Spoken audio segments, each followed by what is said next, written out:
Good morning, good morning, good morning. Ito, kararating lang natin. Kumuha ng damo para sa ating rabbit. Yan. Although may feed silang nakababad, naghanap pa rin sila ng mga damo. Yan. Nauumay din sila sa puro feeds. So, kailangan talaga na kainin sila ng damo. Yan. So, good morning Dumbo. Yan si Dumbo. Weighing more than 3 kilos. Yan. Si Dumbo. Ito si Paleng. Ito si Damba. Which is yung, kung mapapansin nyo, yung head niya is pure black. Tapos yung body niya is different color also. Ito naman yung si Cutie. I call it Cutie because local breed siguro to ng New Zealand. So maliit, hindi siya kagaya ng mga yun na malalaki. So medium lang siya. Yan. Hopefully these 3 females or 4 females is already pregnant. So sana. So kailangan natin magdagdag ng kulungan. Additional kulungan. So ito. Prepare tayo sa net para sa ating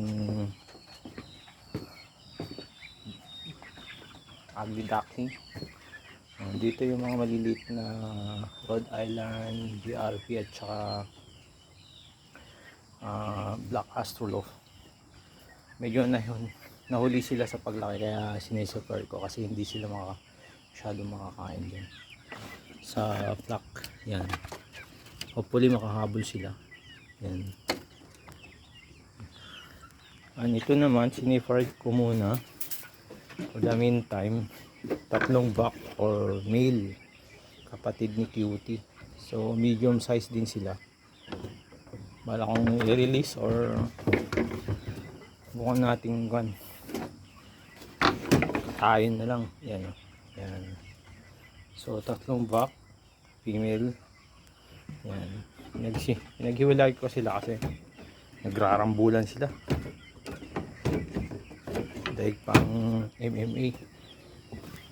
So we'll release our chicks. Yan.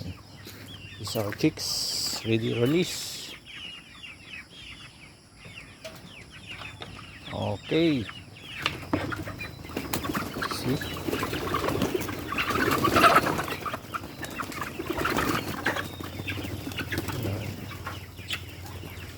Bus na yung mga dahon. Yan. Masaya sila pag na-release. So during morning, every morning nagdito na sila sa harapan ng pinto. Sometimes may mortality kasi naiipit. So namamatay. Yung isa dun na dalawa siniport ko kasi naiipit kahapon. So ito. Yan. Dito yung natin, range area. Yan. Everyday check lang. Baka may umangat sa ating mga perimeter net. So iwas sa predator.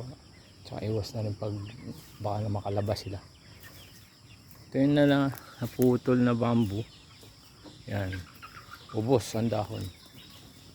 Yan. Nakain nila. So guys, yan lang. Good morning, good morning. Yan lang ang update sa ating mini farm. Yan.